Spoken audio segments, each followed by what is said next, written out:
Sekarang nih lagi rame inian. Gus. Hah? Ya. Ada Gus A B C D. Wah, hasil habaib kena rame anak puyeng. Udahlah bodoh. Bodoh amat, biarin aja, Beb. Jangan dibahas, Beb. Biarin aja. Ana cuman gitu aja bilang, alhamdulillah kita jadi Habib nih di Indonesia. Nah, jadi banyak muhibin. Kalau jadi habaib di Afrika, wogo, jadi Bilal bin Rabah. Limited edition ini. Muka-muka impor. Kalau lo kan muka lokal. Hidung pesek, pipi tembem. Mata belok. Persis kayak celengan Semar.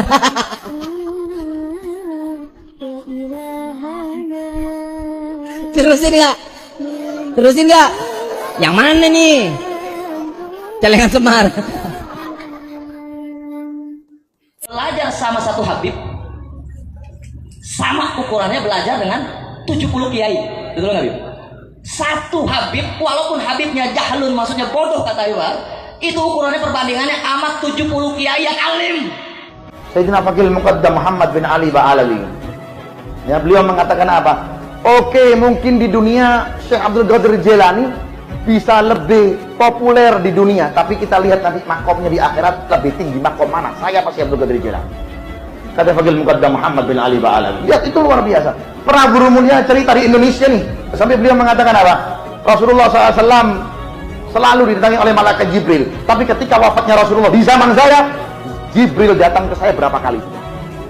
Sumber percaya apa enggak? Ya, ini tingkatnya wali Allah Subhanahu wa taala. Ana fil awliya ka Muhammad fil anbiya. Derajat saya dalam kewalian seperti derajatnya Rasulullah dalam kenabian. Seorang Habib yang gila itu lebih utama daripada ulama amilin. Jadi nggak perlu baca tafsir hafal kutub sittah, hadis-hadis, kitab-kitab yang 9, hafal Mughnil Muhtaj, hafal segala macam kitab yang dibutuhkan hati yang bersih untuk cinta kepada keluarga Nabi Muhammad SAW. Sebelum ditutup, habis beliau tulis, ditaruh ke kertas, beliau bilang, man, gue tahu lo ibadahnya berantakan, tapi lo cinta sama zuriat Nabi Muhammad, ikhlas dari dalam hati. Nanti kalau malaikat munkar nakir datang nanya pertanyaan kubur, jangan lo jawab, man, lo kasih surat dari gue, lo masuk surga tanpa hisab. Ajari anakmu cinta kepada anak turun Nabi Muhammad. Orang itu cinta sama anak turunnya Nabi Muhammad bukan dituntut dari keluarganya Nabi Muhammad. Saya cucunya Nabi Muhammad, kamu wajib cinta sama saya. Bukan saya yang, tapi Al-Quran. Ada Habib mabuk, ojo dibenci, ojo dibeloi. Kalau sampai tahu ada Habib mabuk, Datuk kami adalah bukan makan harta Anda. Lihat bagaimana sekarang semuanya. Anda muhibbin, Anda cinta kepada habaib, Anda ada di sini. Tapi habaib bagaimana menghargai Anda? Dipotongkan kambing 100 lebih untuk Anda. Anda datang ke sini bawa apa? Paling gula 1 kilo. Tahukah Anda Sayyidina Husin datuk kami disembelih? Sayyidina Husin datuk kami, Sayyidina Husin datuk kami, Sayyidina Husin datuk kami, Sayyidina Husin datuk kami. Ashraf Al-Ula datang ke Nusantara bukan karena lari, memang sengaja datang untuk berdakwah dan membangun peradaban. Nah, Al-Ashraf Tania, alasannya ini pengungsi, tak jiru, pengungsi, terusir, mereka mengungsi. Ya, Al-Ashraf Tania ini mengungsi yang mempertahankan nama famnya, bangsa As-Saqaf, Al-Attas, Al-Aidid, Al-Aqil, Syihab, Al-Ashraf As-Tania, pengungsi, pengungsi, lari dari orang-orang Wahabi, ditolong oleh orang-orang Nusantara, orang Jawa ditolong.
wa habibana Al-Habib Thaha bin Abu Bakar bin Yahya dari Kabupaten Cirebon.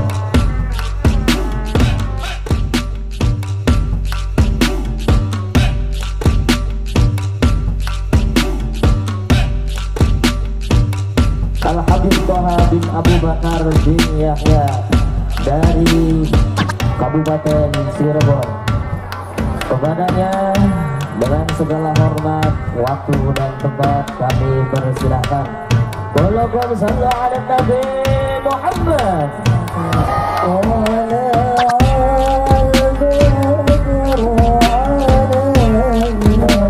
Oknum Habib Thaha bin Yahya setubuhi jamaah wanita hingga berkali-kali. Mirisnya, dia melakukan itu di tempat sholat. Thaha bin Yahya tinggal di Desa Pabuaran Wetan Cirebon. Setelah diinvestigasi dengan beberapa tokoh setempat, Thaha bin Yahya ternyata merupakan seorang predator seks yang sudah melancarkan aksinya dengan kedok agama. Thaha bin Yahya diduga keturunan dari Ba'alawi, yang keturunan itu sangat banyak tersebar di Indonesia, kalangan muslim di Hadramaut, Yaman dan Indonesia. Kata Ba'alawi adalah sebuah istilah untuk para Sayyid, dari keturunan Sayyid Alwi bin Ubaidillah, bin Ahmad, bin Isa, bin Muhammad, bin Ali Al-Uraidi, bin Jafar As-Sadiq, bin Muhammad Al-Bagir, bin Ali Zainal Abidin, bin Hussein, bin Ali bin Abu Thalib, bin Fatimah binti Rasulullah Muhammad. Para Sayyid Ba'alawi berasal dari Hadramaut dan menyebar ke beberapa negara Arab, India, Gujarat, Asia Tenggara, dan Afrika Timur.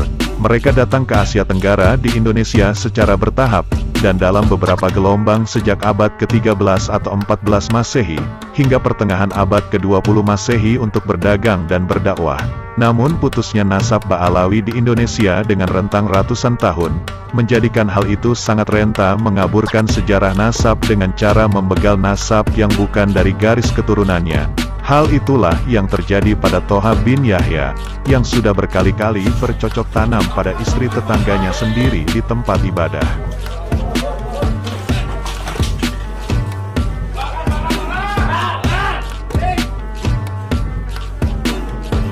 Dari putusnya nasab oknum yang mengaku Habib, peluang itulah yang dimanfaatkan mereka, dengan cara mendoktrin para jamaah. Wajib cinta Habib, wajib patuh pada Habib, wajib mengikuti kemauan Habib. Kalau tidak mau mengikuti kemauannya, bahkan tidak tunduk pada dirinya, maka mereka akan masuk neraka.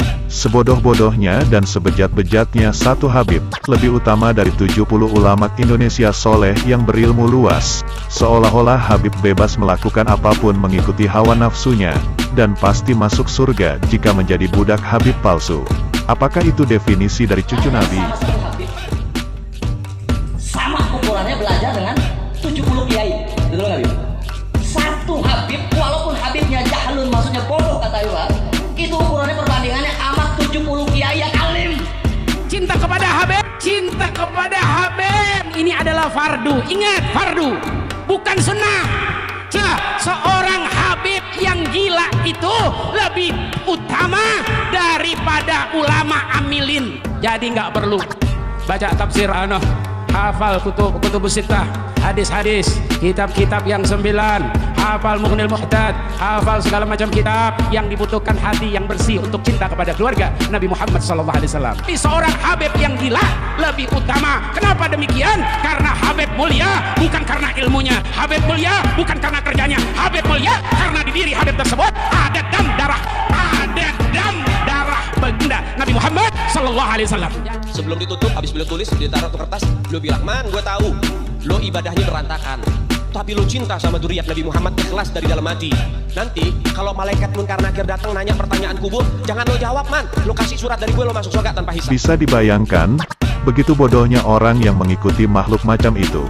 Begitulah doktrin yang selalu disebarkan dan digembor-gemborkan pada masyarakat yang ber-IQ rendah. Tidak hanya itu, para oknum yang mengaku Habib juga sering mengumpulkan massa. Disitulah mereka mengagung-agungkan dirinya, dan bercerita tahayul agar masyarakat percaya bahwa dia adalah orang yang sakti mengalahkan Nabi Muhammad sendiri. Apakah SDM Indonesia seperti itu? Hormatnya pada Habib palsu mengalahkan akal sehatnya. Itulah tanda-tanda orang yang tersesat. yang dibenci Allah dan Rasul-Nya. Manusia dilengkapi akal dan kecerdasan oleh Allah. Bukankah Allah melarang kita menjadi orang yang bodoh? Sebetulnya sangat mudah untuk melihat oknum ini tidak beres. Ilmu Al-Quran dan hadis mereka sangatlah dangkal. Bahkan ilmu para ulama NU Indonesia jauh lebih kaya dari mereka. Untuk menutupi kedangkalan ilmu mereka, mereka tidak pernah berani tanya jawab soal Al-Quran dan hadis. Mereka tidak paham soal ilmu tafsir Al-Quran, karena memang pengetahuan ilmu mereka sangat dangkal, sangat jauh jika dibandingkan dengan Gus Baha, salah satu ulama Indonesia yang berwawasan luas, yang juga dibekali dengan landasan Al-Quran dan hadis, yang keilmuan Al-Qurannya tidak hanya mewakili Indonesia, keilmuan Al-Quran Gus Baha juga diakui dunia internasional. Mengenai Habib palsu sendiri, sering mengumpulkan massa untuk berceramah, bukan untuk membahas ilmu agama karena memang mereka dangkal keilmuannya. Tujuan mereka hanya mendoktrin umat agar menjadi budaknya, bukan ceramah ilmu agama dari sumber Al-Quran dan hadis. Kalaupun mereka membawakan kutipan hadis dan Al-Quran, hanya kutipan yang menguntungkannya saja yang dia bawakan dengan cara memplesetkan bahkan membawakan hadis doif atau palsu. Dengan gelar Habib palsunya, yang SDM rendah, akan mudah mempercayai ucapan dan perilakunya, tanpa dilandasi Al-Quran dan ajaran Nabi Muhammad. Hanya cerita dan pembodohan yang selalu digemborkan. Mirisnya di Indonesia, masih banyak saja pengikutnya yang menjadi budak oknum yang mengaku Habib. Padahal sudah barang tentu apa yang selalu ditekankan. Sangat terlihat jelas. Hanya satu tujuan mereka. Mereka hanya ingin menjunjung tinggi dirinya agar jadi raja di Indonesia, dengan budak-budak yang wajib mengikuti hawa nafsunya dan mencari cuan dengan kedok agama. Boro-boro menguasai ilmu agama, bahkan dari tokoh ulama lokal banyak yang mengatakan, bahwa mereka dangkal soal keilmuan agamanya.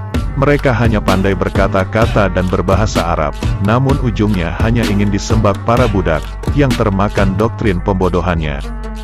Dengan kacaunya nasab yang telah terputus di Indonesia, bahkan tidak diakui oleh para tokoh sejarah dan tokoh ilmu agama di Indonesia, para ulama, dan tokoh sejarah nasional, mengangkat kasus para manusia yang mengaku cucu Nabi, yang kerap membuat kekacauan, menjelek-jelekan ulama NU Indonesia yang sudah tervalidasi keilmuannya sangat tinggi.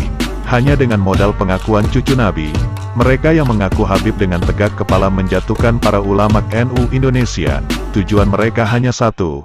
Mereka hanya ingin para Habib palsu ini dianggap raja di Indonesia, dan mereka para budak yang termakan doktrin Habib KW ini, jadi budak nafsunya. Tidak hanya itu, setelah termakan doktrinnya, dengan begitu mereka juga dengan mudah mencari cuan di mana-mana di bumi Nusantara, melakukan seenak jidatnya sendiri namun mereka dengan mudah, dan tanpa diminta mereka akan mendapat pembelaan oleh masyarakat yang sudah termakan doktrinnya. Inilah kata hati Habib palsu yang merajalela di bumi pertiwi Indonesia. Aku adalah cucu Nabi dengan cara membelokkan sejarah.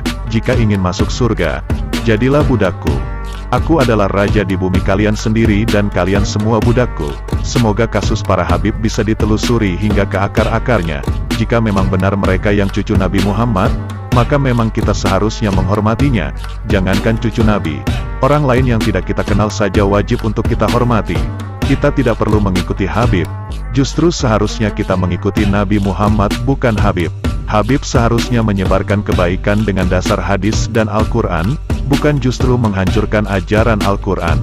Pada dasarnya, derajat semua manusia itu sama di sisi Allah, yang membedakan hanyalah ketakwaannya. Kita adalah manusia yang diberi keistimewaan akal dan kecerdasan. Hargailah dirimu sendiri. Gunakanlah akalmu untuk menjadikanmu manusia yang terhormat dan bermoral.